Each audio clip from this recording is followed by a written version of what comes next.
오케이.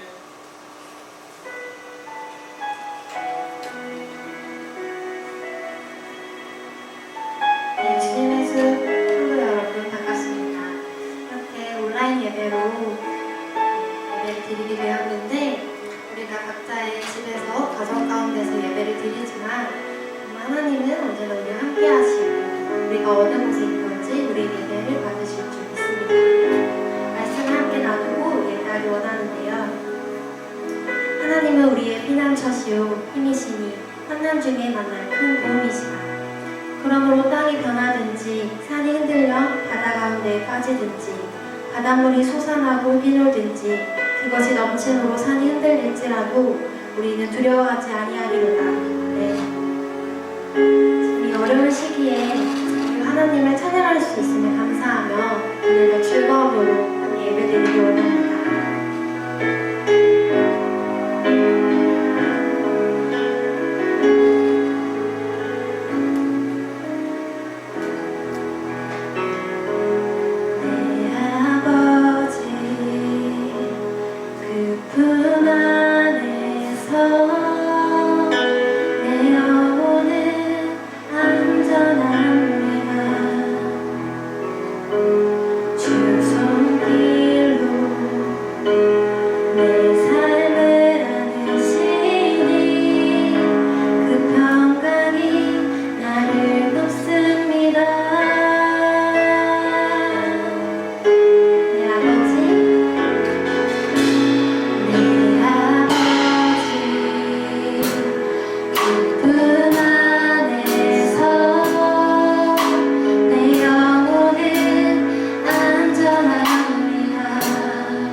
부를 수밖에 없고 우리가 의지할 수밖에 없는 예수 그리스도의 그 이름만을 찬양하며 나아갑시다.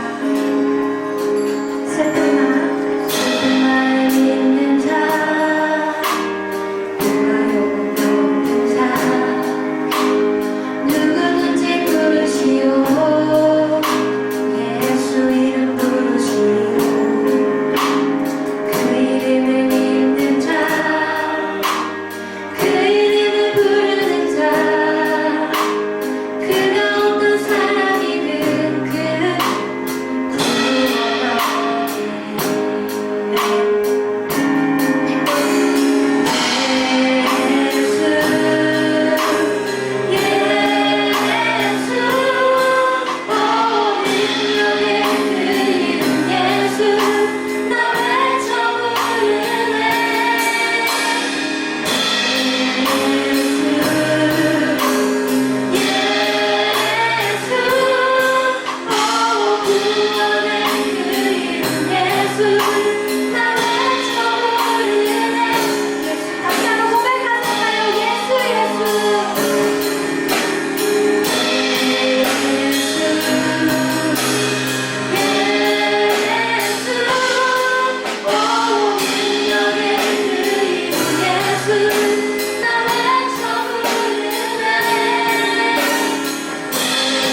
사랑이 많으시고 은혜로우신 하나님 아버지, 코로나19 때문에 교회에 예배를 드리기 어려운 상황이 되어서도 이 시간 각 가정에서 온라인 예배를 드릴 수 있게 하여 주심에 너무나 감사드립니다. 예배가 교회 자리에 앉아 드리는 것이 아니라 하나님께서 받으시는 예배를 드릴 수 있게 하는 것이고 말씀을 듣게 하시니 더욱더 감사를 드립니다. 한 주간도 죄악 속에서 살아온 자신의 모습을 되돌아봅니다. 세상의 공포와 환란 속에 있는 상황에서도 내가 조금 더 이기적이지 않았는지, 남을 시기하지 않았는지 되돌아보고 회개합니다. 대한민국뿐만 아니라 전 세계가 지금 두려움과 공포 속에 모두가 혼란스러워하고 있습니다. 바이러스와 싸움으로 이 사회가 서로 양보하고 이기적이지 않고 질서정연하게 하나가 되길 바라며 그 속에서 육체적으로나 마음적으로 상하지 않고 상대를 상하게 하지 않는 그런 지혜와 용기를 주시옵소서. 그리고 지금 우리나라 국제교류나 경제적으로나 대, 중, 소상인의 많은 분들이 생활버스에 너무나도 힘들어하고 있습니다. 우리 모두를 긍휼히 여겨주시어 이러한 상황이 지속되기보다 하루빨리 안정이 되찾아지게 이끌어 주시옵소서. 오늘 말씀 전하시는 담임 목사님에게 성령 충만하게 하여 주시옵고 그 말씀을 통해 진리와 은혜가 넘치는 시간이 되게 하여 주시옵소서. 모든 성도들이 예배 가운데 마음의 문을 열게 하시고 주님의 말씀에 은혜를 받게 하옵소서. 생명의 말씀을 통해 주님을 더욱더 사랑하고 주님을 온전히 경배하는 그런 찬양과 영광을 돌리기를 바랍니다. 진정한 마음으로 하나님 앞에 나가기 바라며 저희의 예배를 받아 주시옵소서. 이 모든 것을 살아계신 예수 그리스도 이름으로 기도드립니다. 아멘.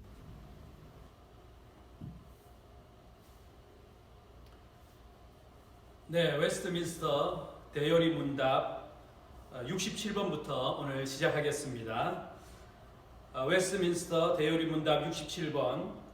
유효한 부르심은 무엇인가? 유효한 부르심은 하나님께서 전능하신 능력과 은혜로 하시는 일이다. 그것은 하나님께서 택하신 자를 향한 자의적이고 특별한 사랑에서 나온 것이며 성도들에게는 하나님께서 그들을 택하시도록 할 아무런 근거도 없다. 하나님께서는 당신이 정하신 때에 그들을 당신의 말씀과 성령을 통하여 예수 그리스도에게로 부르시고 인도하신다. 그들의 마음을 구원의 빛으로 밝히시며 그들의 의지를 새롭게 하시고 능력으로 결정하게 하신다.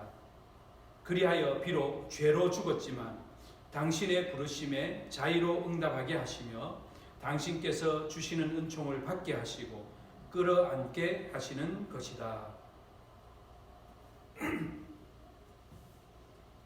부르심에는 유효한 부르심이 있고 그 외에는 다 무효한 부르심입니다. 그러니까 하나님이 우리를 부르셨다는 그 부르심은 유효한 효과가 있고 능력이 있고 결과가 있는 부르심이라는 것입니다. 불렀는데 대답이 없고 불렀는데 오지 못하고 오다가 죽어버리고 또 완성되지 못했다면 그것은 무효한 부르심이다 이 말입니다. 그러니까 그리스도 안에서의 부르심은 모두가 유효한 부르심입니다. 그러니까 영생을 약속하고 영생을 못 받는 사람이 없고 또 성령을 약속하고 성령을 못 받는 사람이 없어요. 또 생명을 약속하고 생명을 못 받는 사람이 없고 하나님께서 함께 하시는 임마누엘의 은혜가 있다고 약속하고 그 약속을 못 받는 경우가 없단 말입니다. 왜냐하면 하나님의 부르심은 유효하기 때문입니다. 하나님 불러놓고 네 알아서 해라. 하나님 불러놓고 나 이제 모르겠다. 하나님 불러놓고 네가 구원을 받든지 못 받든지 그건 잘 모르겠다. 그러시는 것이 아니라 하나님이 우리를 불러주셨으면 명백하게 끝까지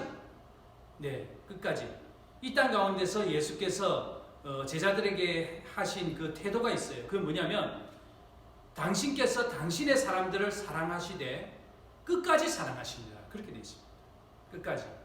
죽음의 자리에까지 나아가면서까지 그들을 사랑하셨다는 거예요. 제자들은 다 십자가의 길에 도망가고 배반하고 또 부인하고 심지어 팔아먹고 그렇게 예수님에 대해서 그런 태도를 취했지만은 예수님은 십자가에 끌려가는 그리고 십자가에 매달리시고 그 십자가에서 생명을 바치시는 그 순간까지도 주님, 저들을 용서해 주십시오. 저들이 하는 것을 알지 못합니다. 끝까지 당신의 사람들을 사랑하시고 또 당신을 거절하는 사람에게까지도 용서의 메시지를 전해주신 그 예수님의 모습을 보면 우리 주님의 부르심이 얼마나 유효한지를 추측할 수 있어요. 그래서 이 유효한 부르심의 근거가 뭐냐? 유효한 부르심은 우리에게 그 근거가 있지 않아요. 우리에게 근거가 있으면은 그 큰일 나는 겁니다. 구원 못 받는 거예요. 그렇지 않습니까? 하나님이 우리를 불러주셨는데 우리의 행한 바 의로운 행위로 말미암았다면 그 행위를 더 이상 못하면 그 의로움이 더 이상 능력을 발휘하지 못하면 우리의 연약함이 이제 비로소 나타나서 하나님 앞에 헌신되지도 못하고 하나님 말씀에 순종하지도 못하고 하나님을 기쁘시게 해드리지도 못하면 그 부르심은 폐지되는 것입니까? 그렇습니다. 왜? 만약에 하나님이 우리를 부르신 근거가 하나님 당신의 전능하심에 있지 않고 우리의 삶의 형태, 우리의 태도, 우리의 종교적인 열심, 우리의 선행, 우리의 철학, 우리의 가치관 여기에 따라서 결정된다면은 그건 절대 유효한 부르심이 될 수 없어요. 왜냐? 인간의 삶 자체가 빈약하고 모자라고 불충분하고 망가지고 파괴되고 무너졌기 때문에 인간에게 아무리 열심을 내고 아무리 아름답고 아무리 거룩한 삶을 살려고 하고 아무리 하나님의 말씀에 순종하는 삶이라 할지라도 주님의 부르심에 근거해서 그 유효한 부르심이라는 그 근거는 하나님의 전능하심에 있는 겁니다. 이것은 우리의 신앙에 있어서 아주 중요합니다. 왜냐하면 여러분 최근에 그 신천지 교리를 보면은 일반적인 상식으로도 얼마나 그 엉터리인 걸 알 수가 있어요. 왜냐하면 14만 4천에 드리기 위해서 열심히 노력하고 각 지파가 막 몸부림치고 이만희가 원하는 걸 막 감당하고 하려고 하고 막 꾸중 들으면은 설교의 내용이 뭐 야단이나 치고 그런 건데 그런 형편없는 소리를 듣고도 그냥 그렇게 굴종하는 것을 보면 사람들에게 어떤 마음이 있느냐? 사람들이 종교심에는 이 거래를 하는 마음이 있어요. 거래를 하는. 내가 하나님 앞에 이렇게 했으니까 하나님 이렇게 해주실 거예요. 모든 종교가 그래요. 그러나 우리 기독교 신앙은 그런 종교적인 열심이나 개인의 행위, 의로운 행위, 착한 행실, 선행, 희생으로 그의 부르심이 결정되는 것이 아니라 그의 부르심의 근거가 거기에 있는 것이 아니라 하나님이 이런 우리를 불쌍히 여기셔서 우리를 선택하시고 그 하나님의 사랑이 이 땅 가운데에 일부에게 그 일부는 하나님이 선택하신 하나님의 절대 주권에 의해서 하나님 마음대로 당신의 뜻대로 선택하신 사람들을 부르셨단 말이에요. 그 부르시고 난 그 사람들은 지옥에 갈 방법이 없어요. 왜? 그 부르심은 유효하기 때문에.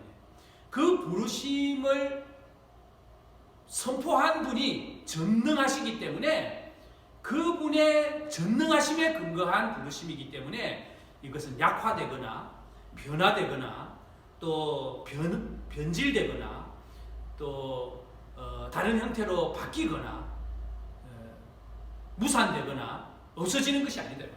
이 하나님의 부르심은 끝까지 유효하여서 당신의 백성들을 영원한 천국으로 드리기에 완전하게 충분하고 온전하다는 것입니다.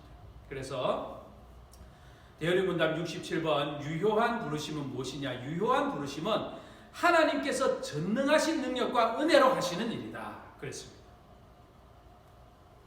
그래서 하나님께서 이 마지막 때에 일부를 택하셔서 그 택하신 자들을 향한 첫 번째 자의적이고 두 번째 특별한 사랑에서 나온 것이며 그렇게 말씀합니다. 자의적이란 말은 하나님 당신의 뜻대로 하셨다는 거예요. 누구하고 의논하거나 또 누구의 추천을 받거나 또 여기 집안은 내가 이 집안에는 이 쌓은 공덕이 크니까 내가 그 조상과 그 자손들에게 복을 줄 것이다. 그 공덕이 아니라 아브라함의 부르심도 마찬가지입니다. 아브라함이 하나님 앞에서 의로운 행위도 없었고 심지어 하나님의 부르심도 거절하고 하나님을 제대로 믿지도 못했어요. 어느 정도로 믿지 못했느냐? 내가 이제 자식이 있을 것이다. 그러니까 하나님에 대하여 이렇게 건방진 소리를 합니다. 아이고 그냥 이스마엘이나 하나님 앞에서 살면 좋겠습니다. 됐습니다. 하나님 괜찮습니다.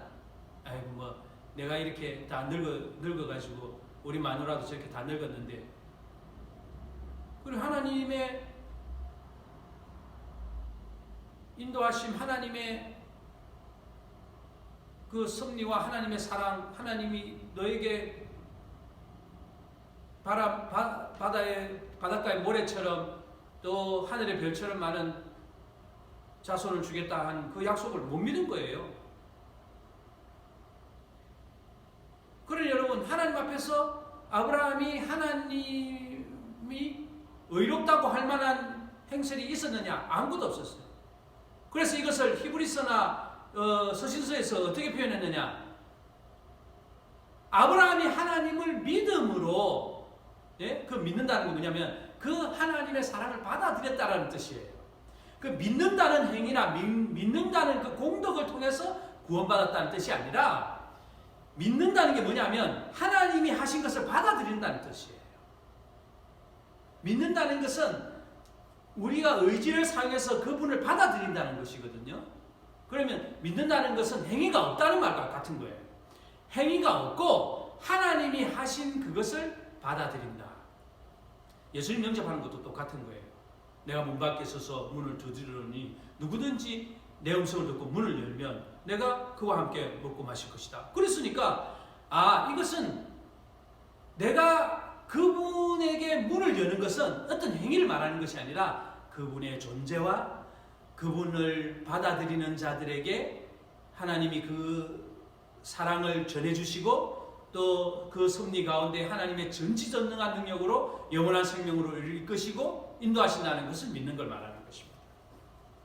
그래서 성도들에게 그 다음 줄에 아주 놀라운 표현이 있는데요. 성도들에게는 하나님께서 그들을 택하시도록 할 아무런 근거도 없다. 성도들에게 하나님께서 그들을 택하시도록 할 아무런 근거도 없다. 그랬습니다. 왜냐? 자, 나쁜 놈들 회개하고 예수 믿어서 구원받죠. 착한 사람들 예수님의 이름을 듣지도 못하고 죽어가는 사람도 있어요. 여러분 이걸 어떻게 해석할 수 있어요? 해석을 못해요. 해석을 못하고 하나님께서 하시는 일에 대해서 그냥 받을 수밖에 없는 거예요. 그래서 성도들에게는 하나님께서 그들을 택하시도록 할 아무런 근거도 없다. 이 말은 우리 개혁신학에 있어서 가장 중요한 그런 문장이지 않겠는가 저는 그렇게 생각해요. 왜냐하면 성도들이 하나님께서 택하실 만한 근거로서 어떤 행위가 있다면 그것을 가지고 이제 종교가 타락하기 시작하는 것입니다. 여러 모양으로 타락하죠.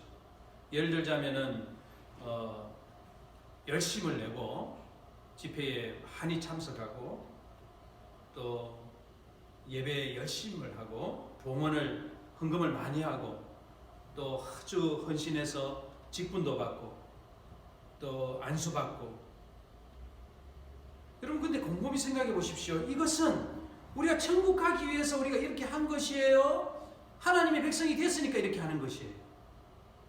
자, 잘 들으세요. 우리가 이렇게 열심을 내고 하나님 앞에 헌금을 하고 하나님 앞에 예배를 드리고 이렇게 기도하고 하나님 주의 복음을 전하고 이렇게 하는 모든 일체의 행동들이 일체의 노력들이 구원받았기 때문에 하는 행동이에요? 구원받으려고 하는 행동이에요? 그것은 바로 구원받았음의 증거, 구원받았기 때문에 나타나는 현상이에요. 예수 그리스도를 인격적으로 모시지 못하고 인격적으로 모시지 않고 하나님을 향한 믿음도 없는데 남을 위해서 돈을 많이 줬어요. 여러분 도네이션 얼마나 많은지 몰라요. 곳곳에서 사람들 기부금 얼마나 많은지 몰라요. 엄청납니다. 그 사람들의 그런 노력들이 그리스도 바깥에서의 노력들, 그것은 정말 칭찬할 만한 일이고 좋은 일이에요. 그리고 훌륭한 거예요. 존경할 만한 일이고. 그러나 그리스도 바깥에서 일어난 일들은 영생과 상관이 없어요. 구원과 상관이 없어요. 죄 용서와 상관이 없어요. 하나님의 나라와 상관이 없어요. 성도들에게는 하나님께서 그들을 택하시도록 할 아무런 근거도 없다. 여러분 이 사실 알아야 됩니다. 그러나 잘 들으세요. 성도들에게는 하나님께서 그들을 택하시도록 할 아무런 근거도 없지만 그가 참 성도인 것이 나타나는 증거는 있어요. 그건 뭐냐면 아까 말씀드린 것처럼 예배와 삶의 헌신과 또 회개하는 자신의 삶을 날마다 돌아보고 하나님 앞에 바로 서려고 몸부림치는 그런 삶의 행동들이 구원받은 사람들에게는 나타나는 것이에요. 그러나 그것이 구원받는 데 사용되는 것이 아니라 구원받은 사람들에게는 나타난다 이 말입니다. 그러니 여러분 이것과 저것은 얼마나 다릅니까? 엄청 다르죠.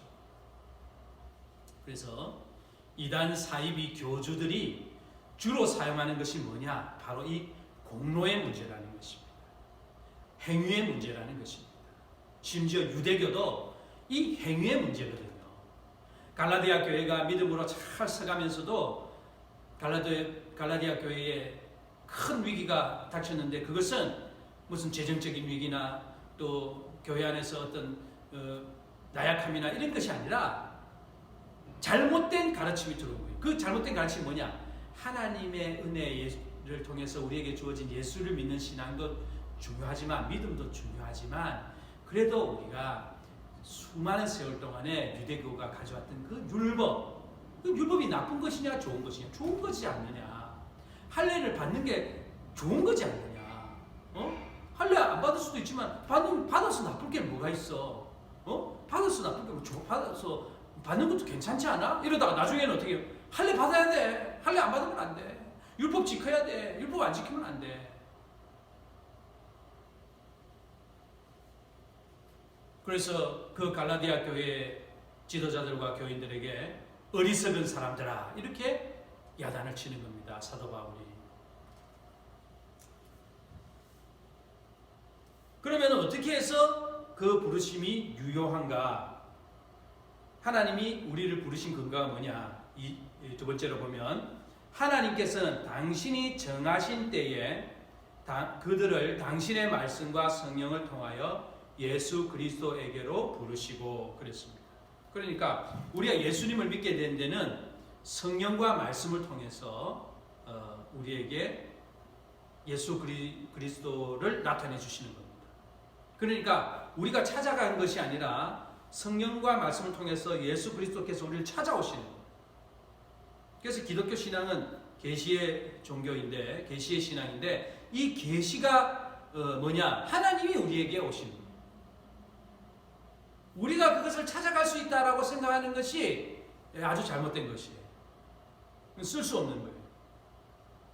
왜냐하면 하나님의 형상이 파괴되고 하나님에 대한 영적인 생명이 소실되었기 때문에 영적 생명이 소실되었기 때문에 망가진 안테나로 주파수를 잡을 수 없는 것과 같이 주님의 말씀과 성령이 우리에게 와서 우리의 영혼을 조명해 주심으로 우리가 하나님 말씀을 깨닫게 되고 예수 그리스도만이 우리의 유일한 구원자가 되신 것을 믿고 받아들이게 된다는 거예요. 그래서 말씀과 성령의 조명을 통해서 우리가 그걸 알 수 있는데요. 우리의 영적인 상태가 죽은 상태, 깜깜해져 있는 상태이기 때문에 성령과 말씀의 조명을 비추면 여러 가지가 나타나죠. 우리의 죄인된 우리 자신. 그래서 이 죄를 하나님 앞에 회개할 수밖에 없는 거예요. 그리고 이 죄를 해결해 주신, 이 죄를 대신 지시고 죽어주신 예수 그리스도를 믿는 믿음. 그리고 그 예수 그리스도를 참되게 믿는 자들이 나중에 예수의 부활에 함께 참여하게 되어서 영생을 누리게 될 것을 믿는 그 믿음, 그 과정에서 인간적인 노력이나 인간 종교적인 행위나 의식이나 이런 것들은 아무 쓸모가 없어요. 아무것도 아니에요. 그리고 그런 신앙적인 헌신과 모양과 모습들은 예수께서 우리를 조명해 주시고 성령과 말씀으로 우리를 조명해 주시고 예수님을 인격적으로 만난 그 다음에 일어나는 일이다 이 말입니다. 그래서 예수님을 인격적으로 모시지 못하고 자꾸만 종교적인 행위나 헌신이나 노력이나 선행이나 또 성경 공부나 이런 것만 자꾸 추구하다 보면 어떤 일이 생기느냐, 이걸 하다 보면 언젠가는 나도 구원에 들어갈 수 있지 않겠는가. 오래전에 참 충격적인 그런 경험이었는데요. 권사님 댁에 신방을 갔는데 권사님, 그렇게 질문하고 싶었어요. 권사님, 이제 주님 앞에 갈 때까지 우리가 우리 믿음을 잘 지키고 권사님 건강하시게 그렇게 하나님 앞에서 편안하게 하나님 불러주시기를 바랍니다. 그러니까 권사님이, 목사님 이렇게 열심히 하다 보면 구원받을 수도 있겠지요. 이렇게 열심히 하면은 또 주님이 좋게 안 봐주시겠습니까? 그렇게 말씀하셨어요. 깜짝 놀랐습니다. 수십 년 동안 믿음 생활하면서 그냥 열심히 하면, 그냥 나름대로 노력하면, 그러면은 하나님이 그것을 갸륵하게 여겨서, 불쌍히 여겨서, 너무 안타깝게 여기셔서 구원해 주지 않겠느냐라고 생각한다는 거예요. 그렇지 않습니다. 하나님께서는 당신이 정하신 때에 그들을, 유효한 부르심에 속한 자들 맞아요. 구원받는 자들, 그들을 당신의 말씀과 성령을 통하여 예수 그리스도에게로 부르신다 그랬습니다. 결국 우리가 도착하는 곳이 어디냐? 예수 그리스도. 예수 그리스도. 말씀과 성령을 통해서 어디로 들어가느냐? 뭐 그런 체험이 아니에요. 막 진동이 일어나고 쓰러지고 입신하고 이런 체험이 아니라 우리가 성령과 말씀을 통해서 어디로 들어가느냐? 예수 그리스도 안에 있어요. 예수 그리스도. 불치의 병이 나을 수도 있어요. 그러나 불치의 병이 낫는 그 기적, 놀라운 기적을 통하여 사람의 생명을 살리시고 생사화복을 주관하시는 그 주님이 우리 주님이시다라고 만나는 거예요. 그 체험 자체가 우리의 목적이 아니다. 우리가 말씀과 성령을 통해서 어디에 다다르느냐, 어디에 도착하느냐, 예수 그리스도에게로 이르는 것입니다. 그리고 그 다음 그들의 마음을 구원의 빛으로 밝히시며, 여러분 지금 여러분 얼마나 살아가기 힘듭니까? 장사하는 분들, 또 해외 수출이 관련한 분들, 그리고 생산 부품이 없어서 이렇게 지금 교역이 막혀가지고 힘드는 분들, 그리고 학습, 직접 방문해서 하는 학습지 선생님들, 학원들, 뭐 거의 모든 교육에 종사하는 분들, 자영업 하는 분들, 이러다가 정말 큰일 나는 거 아닌가, 그런 두려움이 우리에게 엄습해와요.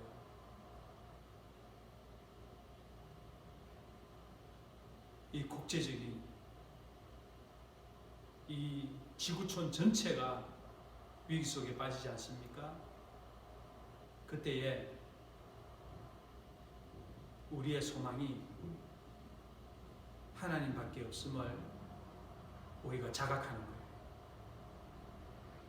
우리의 신앙이 연단될 수 있는 시간입니다. 이런 시간이 그렇기 때문에 우리에게 좋다, 이런 말 아닙니다. 얼마나 고통스러워요. 얼마나 힘들고 얼마나 스트레스가 많고 얼마나 절망적입니까? 그러나 우리가 하나는 붙들자는 거예요. 하나는. 우리가 이 사망의 음침한 골짜기를 거닐 때에 주님께서 함께 하시는 것을 믿고 경험하고 체험하고 누리면서 살아야 될 줄로 압니다. 그래서 우리의 마음을 구원의 빛으로 밝히신다. 그러니 뭐 이렇게 살다가 이렇게 힘들고 고통스럽지만 이렇게 해서 살다가 죽는다 할지라도 우리가 눈을 떴을 때 천국이니까 우리가 눈을 떴을 때 그 영광스러운 영원한 생명 누리면서 살 것이니까 우리의 마음을 밝히는 거예요. 빛으로 밝히는 거예요. 네? 빛으로 밝히는 거예요. 다 잃었을 때에도 다 잃었을 때에도 그래 여러분 우리가 잃지 않고 그 영광스러운 빛을 믿음으로 볼 수 있으면 훌륭한 겁니다. 우리가 병들지 않고 하나님께서 우리에게 우리의 생명을 붙들고 계시는 것을 경험하고 날마다 그분께 감사하고 영광을 돌린다면 귀한 겁니다. 좋은 일입니다. 그래서 주님의 유효한 부르심 안에 우리의 그 구원의 빛으로 우리의 마음을 밝혀주시니까 그래도 정말 참 죽고 싶은 심정에 있는 분들 많이 있잖아요. 얼마 전에도 자영업자들 식당 하는 분들 인터뷰하는 거 보니까 살고 싶지 않아요 그러는 거예요. 살고 싶지 않아요. 그 냉장고에 있는 그 식재료들 곰팡이 지고 썩어가는 식재료들 다 돈 들여가지고 쓰레기 봉투 싸서 그렇게 버리는 거 버리면서 막 울고 한숨 짓는데 얼마나 힘듭니까? 그래서 우리가 이럴 때일수록 하나님과 주 예수 그리스도의 은혜를 생각하며 우리의 생명, 우리의 삶, 우리의 내일 주님께 맡기는 그런 믿음이 있어야 할 줄로 압니다. 그 다음 그들의 의지를 새롭게 하시고 능력으로 결정하게 하신다. 그 다음 그리하여 비록 죄로 죽었지만 당신의 부르심에 자의로 응답하게 하시며 당신께서 주시는 은총을 받게 하시고 끌어안게 하시는 것이다. 그랬습니다. 그러니까 우리는 주님의 그 유효한 부르심 안에 있기 때문에 자꾸만 우리 자신의 지금 현재의 처지나 지금 현재 하나님 앞에서 내가 얼만큼 가져왔느냐, 얼만큼 율법을 수행했느냐, 얼만큼 칭찬받는 사람이냐, 사람들이 얼마나 나를 인정해 주느냐, 교회가 얼마나 나를 인정해 주느냐, 또 지도자가 얼마나 나를 소중한 사람이라고 생각하느냐, 그것과 상관없이 우리는 엄청 소중한 사람이에요. 우리가 얼마나 귀한 사람인지 모릅니다. 왜냐하면 하나님이 이 많은 사람 중에서 우리를 택하셨기 때문에. 우리를 택하신 증거가 뭐냐? 우리를 택하신 증거는 우리가 하나님 앞에 있다는 것이에요. 그것 자체가 하나님이 우리를 택하신 증거예요. 그 예수의 이름 앞에 있다는 자체가 우리가 주님 앞에 있다는 증거입니다. 하나님이 우리를 불러주시고 택하셨다는 증거입니다.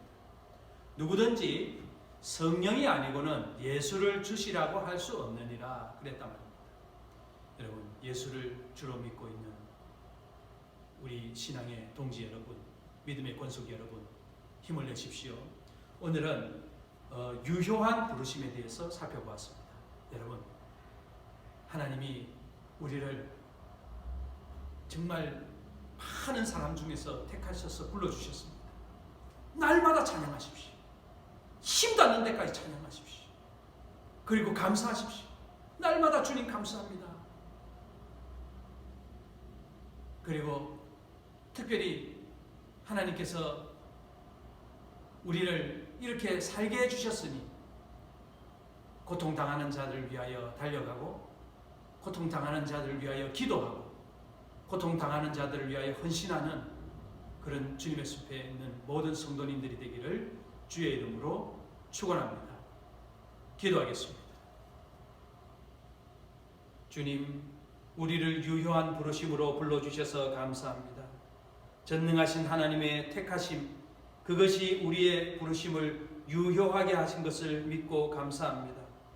우리는 비록 우리의 죄로 무너졌지만 이제 우리 스스로의 뜻대로 주님께 달려가고 또 믿음으로 주님 앞에 가기 원하오니 주님의 주시는 은총을 받고 주님을 끌어안고 끝까지 끌어안고 믿음을 지키며 달려가도록 인도하여 주옵소서.